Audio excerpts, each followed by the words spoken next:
আসসালামু আলাইকুম এভরিওয়ান। শুরু করছি আরেকটিবার গল্প, পর্ব সংখ্যা 11, লেখনীতে ইশরাত ইতি। রওনাফ এক দৃষ্টে উর্বির মুখের দিকে তাকিয়েছিল। লামিয়া হালকা কেশে রওনাফের দৃষ্টি আকর্ষণ করার চেষ্টা করে। রওনাফ বিব্রত ভঙ্গিতে চোখ সরিয়ে লামিয়ার দিকে তাকায়। লামিয়া নিচু স্বরে বলে ওঠে, পুরুষ বিয়ে করে বউ আনে, আর তুমি পেশেন্ট এনেছো, তোমার পার্মানেন্ট পেশেন্ট। রওনাফ ঘাড় ঘুরিয়ে আবার উর্বিকে দেখে লামিয়ার কথার জবাব না দিয়ে বলে, টেস্টগুলো করাতে হবে। মৃদু আওয়াজ করে লামিয়া উর্বিকে মিনিট দুয়েক পর্যবেক্ষণ করে রওনাফকে বলে ওঠে, তবে একটা কথা বলতেই হয় রওনাফ, তোমার বৌভাগ্য কিন্তু বিশাল চমৎকার। শিমলাও সুন্দরী ছিল, আর উর্বিও। রওনাফ কপাল কুঁচকে লামিয়ার দিকে তাকিয়ে বলে, এটা মজা করার সময়? লামিয়া হেসে ফেলে মাথা চাকিয়ে বলে, অবশ্যই না, তবে এভাবে তোমার বউয়ের মুখ দেখব ভাবিনি। কলিগের বউয়ের মুখ অচেতন অবস্থায় দেখে কি উপহার দেব সেটাই বুঝতে পারছি না। আচ্ছা, এর এক্স্যাক্ট বয়স কত? বলল 30। আমার মনে হচ্ছে আরও কম, হয়তো রোগা বলে, নয়তো মেইনটেন করে নিজেকে। রওনাফ হাতের ফাইলগুলো নিয়ে ব্যস্ত হয়ে পড়ে। একটু পরে তার ওটি আছে। পেশেন্ট রিপোর্টগুলোতে চোখ বোলাতে বোলাতে আবার উর্বির দিকে তাকায়। কেন তাকালো রওনাফ নিজেও জানে না। লামিয়া বলতে থাকে, এত এত পাত্রী দেখলাম আমার ফ্রেন্ড সার্কেলে, সবাই তোমার জন্য রাজি হলে না। শেষমেশ ছোট্ট ভাইয়ের জন্য পছন্দ করা পাত্রীকে মায়ের কথায় বিয়ে করে নিলে। এর পেছনে সলিড একটা যুক্তি দেখতে পারছি না। রওনাফ লামিয়ার দিকে এক পলক তাকিয়ে হাতের ফাইলে দৃষ্টি নিবদ্ধ রেখে খুবই শান্তভাবে বলে, যুক্তি নেই। মায়ের খামখেয়ালিপনা ছিল, আর ক্লিন ইমেজের রওনাফ করিম খানকে আজীবন সবাই পচাবে, তার জন্য একটা সলিড রিজনের প্রয়োজন ছিল। লামিয়া হেসে ফেলে বলে, মোটেও পচায়নি তোমাকে, আমি খুশি। ইনফ্যাক্ট আমরা বন্ধু মহলের সবাই খুশি হব। তুমি শুধু শুধু জাহাঙ্গীরদের জানাতে দিচ্ছ না। দেশে ফিরুক, এলেই দেখতে পারবে। লামিয়া কিছুক্ষণ চুপ করে থেকে বলে ওঠে, যে ফিলোসফিটা আমি সব সময় আওড়াই সেটা আমি এখনো আওড়াবো। Everything that happens in this world has a strong reason. হাতের রিপোর্টটা হেড নার্সের হাতে ধরিয়ে দিয়ে রওনাফ পেশেন্টের ওটিতে ঢোকার নির্দেশ দেয়। তারপর রওনাফ লামিয়াকে বলে, ওই যে বললাম আমাকে সবাই পচাবে, তার একটা রাস্তা করে দিলাম। এই জন্যই সব কিছু ঘটেছে। নার্স চলে গেলে রওনাফ উর্বির দিকে তাকায়। জ্ঞান ফেরেনি এখনও, স্যালাইন চলছে। লামিয়া কফির কাপে চুমুক দিয়ে আর চোখে রওনাফকে দেখে বলে, আমি আছি এখানে, কিছু হবে না তোমার বউয়ের, তুমি যাও ওটি শেষ করে এসো। বরাবর বউ পাগলা রয়ে গেলে। রওনাফ লামিয়ার দিকে তাকিয়ে একটা গভীর নিঃশ্বাস ফেলে বলে ওঠে, তোমার কি মনে হয় না বয়স বাড়ার সাথে সাথে তুমি একটু বেশি ফাজিল হচ্ছ? লামিয়া মাথা নেড়ে কাটকাট বলে ওঠে, না। রওনাফ কিছু না বলে কেবিন থেকে বেরিয়ে যায়। লামিয়া মাথা ঘুরিয়ে উর্বিকে দেখে। তার পাশে দুজন অ্যাসিস্ট্যান্ট নার্স দাঁড়িয়ে। নিচু স্বরে লামিয়া তাদেরকে বলে, তোমাদের স্যারের ওয়াইফকে কেমন লাগছে? মানিয়েছে না স্যারের পাশে? জি ম্যাম, খুব মানিয়েছে, প্রফুল্ল চিত্তে নার্স দুজন জবাব দেয় লামিয়ার প্রশ্নের। চেতনা ফিরে পেতেই নাকে কড়া মেডিসিনের গন্ধ এসে লাগে। চোখ খুলে তাকানোর আগেই বোঝে যায় সে তার অবস্থান। অস্বাভাবিক নিস্তব্ধতা চারিদিকে। অলসতার কারণে চোখ মেলে তাকায় না, কিংবা তাকানোর প্রয়োজন বোধ করে না। মনে হচ্ছে তোমার এই চাকরিটাও বেশি দিন টিকবে না মৃদুলা উর্বি। রওনাফ গম্ভীর কণ্ঠে জবাব দেয়। রওনাফের কণ্ঠ কানে যেতেই চোখ খোলার চেষ্টা করে উর্বি। প্রথমবার ব্যর্থ হলেও দ্বিতীয়বার সফল হয়। ঘাড় ঘুরিয়ে দেখতে পায় রওনাফ কেবিনের জানালার কাছে দাঁড়িয়ে কফি খাচ্ছে। দৃষ্টি জানালার বাইরে নিবদ্ধ। উর্বি নেড়ে চেড়ে উঠে বসতে গিয়ে ডান হাতের পিঠে সূক্ষ্ম ব্যথা অনুভব করে। তার হাতে ক্যানুলা লাগানো হয়েছিল। মুখে আহ শব্দ উচ্চারণ করায় কফির মগ রেখে ধীর পায়ে এগিয়ে আসে রওনাফ। নরম গলায় বলে,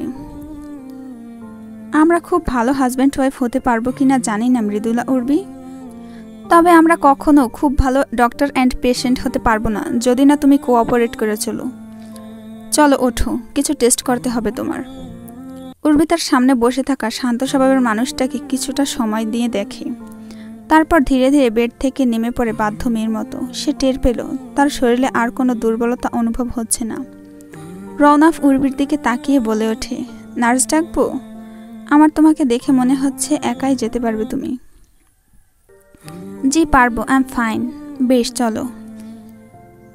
ইমেজিং রুমে পুরোটা সময় রওনাফ উর্বির পাশেই ছিল। উর্বি মাঝে মধ্যে আর চোখে রওনাফের দিকে তাকায়। রওনাফ রেডিওলজি বিভাগের প্রধানের সাথে কথা বলছে। কি বলছে উর্বি তা শুনতে পাচ্ছে না। ভেতর থেকে একটা গভীর দীর্ঘ নিঃশ্বাস বেরিয়ে আসে। তার মেরমেরে জীবনে রওনাফ নামের লোকটির ভূমিকা কি হতে চলেছে বুঝতে পারছে না সে। সে রাত ছিল পূর্ণিমা, রং ছিল ফাগুনি হাওয়াতে, সব ভালো লাগিয়াছিল চন্দ্রিমায়, খুব কাছে তোমাকে পাওয়াতে। উর্বি মাথা তুলে তাকায়। তার ঘরের সোজাসুজি কোনো ঘর থেকে গানটির আওয়াজ ভেসে আসছে। সম্ভবত সামিউল আর অন্তরা গান শুনছে। এই বাড়িতে তারা ব্যতীত এইসব গান শোনার মতো কেউ নেই। উর্বি ম্লান হেসে হাতের বই রেখে উঠে দাঁড়ায়। তার ভালোই লাগে সামিউল অন্তরার জুটিটাকে, টুনাটুনির জুটি। উর্বি সিদ্ধান্ত নিয়েছে রওশনারাকে আবারও সে অনুরোধ করতে যাবে, যাতে সে অন্তরাকে মেনে নেয়। এভাবে একই বাড়িতে আলাদা সংসার পেতে খাচ্ছে, এটা মোটেও ভালো লাগছে না উর্বির। কোনো অপরাধ তো তাদের নেই, দোষ যা ছিল সব রওশনারার। তিনি ছেলের মতিগতি না জেনে বিয়ে ঠিক করেছিলেন অজ্ঞ মানুষের সাথে। জোর জবরদস্তি করেছেন, যেটা সম্পূর্ণ অনুচিত। ওই বৃদ্ধ মহিলাটাকে কে বোঝাবে এটা? উর্বি উঠে দাঁড়ায়। শরীর যতই খারাপ থাকার কথা ততটা খারাপ নয়, বরং বেশ ভালোই ঠেকছে তার। আলগা হয়ে যাওয়া খোপাটা খুলে নতুন করে খোপা বেঁধে নিচে চলে যায়। খাবার টেবিলে রওনাফ, করিম খানের মাতা এবং 3 ছানা বসে রাতের খাবার খাচ্ছে। উর্বিকে দেখে রওশনারা উৎকণ্ঠা নিয়ে বলে ওঠে, এ কি, তুমি নেমে এলে কেন? খাবার ঘরে পাঠিয়ে দিচ্ছিলাম মা। উর্বি ম্লান হেসে বলে ওঠে, আমি পুরোপুরি সুস্থ মা, চিন্তা করবেন না। কথাটি বলে উর্বি শাইমি আর নাবিলের দিকে তাকায়। দুজন কপাল কুঁচকে খাচ্ছে। শুধু শর্মি উর্বিকে দেখে মুখে হাসি রেখেছে। রওশনারা খাওয়া প্রায় শেষ। উর্বি তার পাতের দিকে তাকিয়ে বলে, আমিরুন আপা, তুমি মাকে ধরে উপরে দিয়ে এসো, আমি মায়ের গরম পানি করছি। আমিরুন মাথা নেড়ে রওশনারাকে ধরে। শর্মি খাওয়া হয়ে গেলে চলে যায়। উর্বি রান্নাঘরে চলে যায় শাশুড়ির জন্য গরম পানি করে আনতে। নাবিল খুব দ্রুত খাবারটা খাওয়ার চেষ্টা করছে। এখানে থেকে সে দ্রুত চলে যেতে চায়। হঠাৎ চাপা আর্তনাদে শাইমি আর নাবিলের মাথা তুলে তাকায়। রান্নাঘরে উর্বির বাম হাত দিয়ে ডান হাত চেপে ধরে চোখ বন্ধ করে আর্তনাদ করে যাচ্ছে। হাতে টকবগে ফুটন্ত গরম পানি পড়েছে তার। শাইমি আর নাবিল উঠে দাঁড়ায়, ছুটে যায় উর্বির কাছে। একটা বাটিতে আইস কিউব নিয়ে এসে উর্বির হাত ডুবায় তাতে শাইমি। নাবিল গিয়ে একটা মলম নিয়ে এসে শাইমির হাতে দেয়। ঘটনাগুলো এতটাই দ্রুত ঘটে গিয়েছে যে ঘটনার আকস্মিকতায় উর্বি আর্তনাদ থামিয়ে শাইমি আর নাবিলের দিকে তাকিয়ে আছে। উর্বি টের পেল সে এইমাত্র রওনাফ করিম খানের গোমরা মুখ বড় দুটো ছানাকে পছন্দ করে ফেলেছে। নিজের হাতের যন্ত্রণা ভুলে সে মুচকি হাসছে। ভালো মানুষ রওনাফ করিম খানের গোমরা মুখ বড় দুটো ছানা নিজেদের ভালো মানুষই লুকিয়ে রাখতে পারল না শেষমেশ। উর্বি হাতে মলম লাগিয়ে দিয়ে নাবিল ব্যান্ডেজ করে দিচ্ছে। শাইমি তাকে হেল্প করছে। হঠাৎ উর্বির চোখ পড়তেই দুজনে আবার কপাল কুঁচকে ফেলে। উর্বির চোখ সরিয়ে অন্যদিকে মুখ ঘুরিয়ে ঠোঁট টিপে হাসে, নিচু স্বরে বলে থ্যাঙ্কস। নাবিল আর শাইমি কিছু না বলেই মুখ গোমরা করে সেখান থেকে ফার্স্ট এইড বক্স নিয়ে চলে যায়। উর্বি দাঁড়িয়ে তার হাতের দিকে তাকিয়েছে এক দৃষ্টিতে। রওনাফ ঘরে ঢোকেই থমকে যায়। একবার উর্বির দিকে, একবার তার ব্যান্ডেজ করা হাতের দিকে তাকায়। কিছুক্ষণ তাকিয়ে থেকে স্বাভাবিক গলায় বলে ওঠে, না মানে তুমি কি সিদ্ধান্ত নিয়েছো? সবসময় পেশেন্ট হয়ে ঘুরবে? উর্বি লজ্জিত ভঙ্গিতে হেসে বলে ওঠে, গরম পানি পড়েছে, চামড়া উঠেছে কিছুটা। রওনাফ উর্বির হাতের দিকে তাকিয়ে বলে, প্রপার ড্রেসিং হয়েছে? উর্বি সেই কথার জবাব না দিয়ে অন্যমনস্ক ভঙ্গিতে বলে ওঠে, আপনার 3টা ছানাই চমৎকার। রওনাফ উর্বির কথা শুনে অবাক হয়ে বলে, ছানা? উর্বি থতমত খায়, আমতা আমতা করে বলে, না মানে আপনার বাচ্চাগুলো চমৎকার, ওরাই ড্রেসিং করিয়ে দিয়েছে। রওনাফ উর্বির দিকে কয়েক মুহূর্ত তাকিয়ে থেকে হাতের ফাইলটা বিছানায় রেখে বলে, তোমার রিপোর্টগুলো দেখলাম, কোনো কমপ্লিকেসি নেই। উর্বি নিশ্চুপ। রওনাফ কিছুটা জড়তা নিয়ে বলে, ইফ ইউ ডোন্ট মাইন্ড, একটা কথা বলতে চাই। বলুন। অস্ফুট স্বরে জবাব দেয় Urbi. One of my colleague recommend me a psychiatrist for you. I think you should go for. Urbi রওনাফের চোখের দিকে তাকায়। রওনাফ আমতা আমতা করে বলে, ডিড ইউ মাইন্ড? উর্বি মাথা নাড়ায়, খুবই নিচু স্বরে বলে, আমাকে কার্ড দিয়েন, আমি যেতে চাচ্ছি। রওনাফ একটা স্বস্তির নিঃশ্বাস ফেলে বলে, তোমাদের বাড়ি থেকে আসার পরে যেও। ও বাড়ি থেকে ফোন দিচ্ছে বারবার, উপমার শ্বশুর বাড়ি থেকে লোক আসবে বিয়ের কথা পাকা করে যেতে। সকালবেলা বাজার থেকে বেছে বেছে টাটকা দুটো বড় ইলিশ মাছ নিয়ে এসেছে রেজাউল করিম। তহুরা পিঠে বানাচ্ছে, 5 রকম পিঠে। এই প্রথম উর্বি রওনাফ বাড়িতে আসবে, এতটুকু আয়োজন তো করতেই হবে। রেজাউল কবির রান্নাঘরে একটা মোড়া পেতে বসে বলে, মাংসটা সিদ্ধ হতে কতক্ষণ লাগবে? ওরা তো এসে পড়বে। এই তো হয়ে গিয়েছে, তুমি এখানে বসে আছো কেন? বাইরে গিয়ে দাঁড়িয়ে থাকো, একটু এগিয়ে নিয়ে আসবে না? এই তো যাচ্ছি, তাছাড়া ওরা তো গাড়ি নিয়েই আসবে। তবুও রাস্তার মাথায় গিয়ে দাঁড়াও, যা বলছে তা করো। রেজাউল কবির মিনমিন করে বলে, আচ্ছা, আত্মীয় স্বজনদের একটু জানালে ভালো হতো না? জামাইকে দেখবে না তারা, উর্বির স্বামীকে। তহুরা স্বামীর দিকে তাকিয়ে বলে, বোনকে ভালো থাকতে দিতে চাচ্ছ না তাই না? এমনিতেও উপমার শ্বশুর বাড়ি থেকে ওই অশিক্ষিত লোকগুলো এসে রওনাফ ভাইয়ের সামনে উল্টাপাল্টা বেফাস কথা বলে ফেললে কিভাবে সামাল দেবে সেটাই বুঝতে পারছো না, আবার এটা বলছো। ঠিক আছে, বলবো না, যাও গিয়ে রাস্তার মোড়ে দাঁড়াও। অত্যন্ত কঠিন স্বরে বলে তহুরা, মাথাটা ছিঁড়ে যাচ্ছে তার সবটা সামাল দিতে গিয়ে। রেজাউল আর কোনো কথা বলে না, সে চলে যায় উর্বিদের এগিয়ে আনতে। কোথায় তুমি? ফিরবে কবে? লামিয়ার কণ্ঠস্বর। রওনাফ নিচু স্বরে বলে, শ্বশুর বাড়ি। পুরান নাকি নতুন? নতুন। লামিয়া হাসতে থাকে। রওনাফ ধমকের মতো করে বলে ওঠে, শাট আপ লামিয়া, আহসানকে বলবো তোমাকে একজন সাইকিয়াট্রিস্ট দেখাতে। লামিয়া হাসি থামিয়ে বলে, না শোনো রওনাফ, তৌফিকের সাথে কিছুক্ষণ আগে কথা হলো, ও বলছিল যে এখনো একটা শ্বশুর বাড়ির মুখ দেখতে পারলো না, আর তুমি দুটো দেখে ফেলেছ। রওনাফ বলে ওঠে, ওর কি অবস্থা? ডেট করছে একটা 23 বছরের ভার্সিটি পড়ুয়া মেয়েকে। How disturbing. রওনাফ হেসে বলে, শালার চরিত্র বরাবর একই রকম রয়ে গিয়েছে। উর্বি ঘরে ঢুকে থমকে দাঁড়িয়ে পড়ে রওনাফের মুখে শালা শব্দটা শুনে। রওনাফ থতমত খেয়ে ফোন রেখে উর্বিকে বলে, সরি, বন্ধু বান্ধবের সাথে কথাবার্তা একটু ইনফর্মাল ওয়েতে বলা হয়। উর্বির বেশ হাসি পাচ্ছে, সে স্বাভাবিক গলায় বলে, সমস্যা নেই, আমি এর থেকেও ভয়ানক গালি দেই। রওনাফ উর্বির দিকে তাকিয়ে বলে, রিয়েলি? রওনাফ হেসে ফেলে। উর্বি রওনাফের দিকে তাকিয়ে তার হাসি দেখে, তারপর বলে, আপনাকে ভাইয়া ডেকেছে, উপমার শ্বশুরবাড়ি থেকে লোক এসেছে, কথাবার্তা বলবে। সজীব এসে উচ্ছ্বাসের পেছনে দাঁড়ায়। উচ্ছ্বাস চুপ করে বসে থাকে। সজীব আমতা আমতা করে বলে ওঠে, কাকা 35,000-এর বেশি 1 টাকাও দিতে পারবে না বলে দিয়েছে। প্রয়োজন নেই, খরচ হচ্ছে কোথায়? সজীব কিছুক্ষণ চুপ করে বলে ওঠে, কাকা 10-12 দিন আপনাকে এখান থেকে বের হতে নিষেধ করেছে। মামুনের সাথে থানার নতুন ওসির খুব ভাব, ও আবার আপনাকে কেস খাওয়াবে। উচ্ছ্বাস নিশ্চুপ। সজীব জানে এইসব কথায় উচ্ছ্বাসের কোনো আগ্রহ নেই। সে জানতে চায় শুধু উর্বির কথা। সজীব বলতে থাকে, উর্বির স্বামী নিয়ে ওর বাড়িতে গিয়েছে। উচ্ছ্বাস নীরবতা ভাঙে, ঠান্ডা গলায় বলে, বেয়াদবটাকে সামনে পেলে আমি যে কি করব নিজেও জানি না। সজীব চুপ করে থাকে। উচ্ছ্বাস বলে, যা এখান থেকে, মাকে বলবি ভালো আছি। সজীব তবুও কিছুক্ষণ দাঁড়িয়ে থাকে, তারপর চলে যায়। উচ্ছ্বাস ফোনটা নিয়ে উর্বির নাম্বার দিকে কিছুক্ষণ তাকিয়ে থেকে নাম্বারটা ডায়াল করে। উর্বি ঘুমিয়েছিল, হঠাৎ তার ফোন বেজে ওঠে। আওয়াজে উর্বি ধরফরিয়ে উঠে বসে, ঘুমো ঘুমো চোখে ফোনটা রিসিভ করে কানে ধরে। ওপাশ থেকে কোনো আওয়াজ দিচ্ছে না। উর্বি ঘুমো ঘুমো গলায় বলে, হ্যালো, কে বলছেন? বিপরীত পাশের মানুষটা চুপ করে থাকে। উর্বি অদ্ভুত বলে ফোনটা কেটে দিতে যাবে, অমনি একটা নিচু গলায় উচ্ছ্বাস বলে ওঠে, উর্বি। উর্বির দুনিয়া থেমে যায়। সে নিজের কানকে বিশ্বাস করতে পারছে না, নিঃশ্বাসটা আটকে রেখেছে। তার হাত থেকে ফোনটা পড়ে যায়।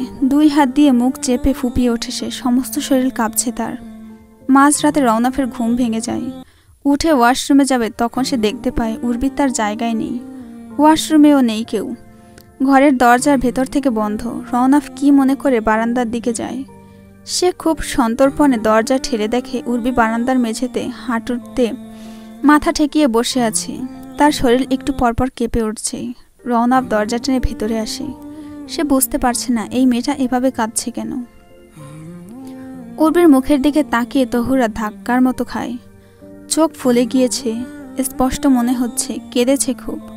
উর্বি দরজার কপাট ধরে দাঁড়িয়েছিল, তার দৃষ্টি তহুরার হাতের দিকে নিবদ্ধ।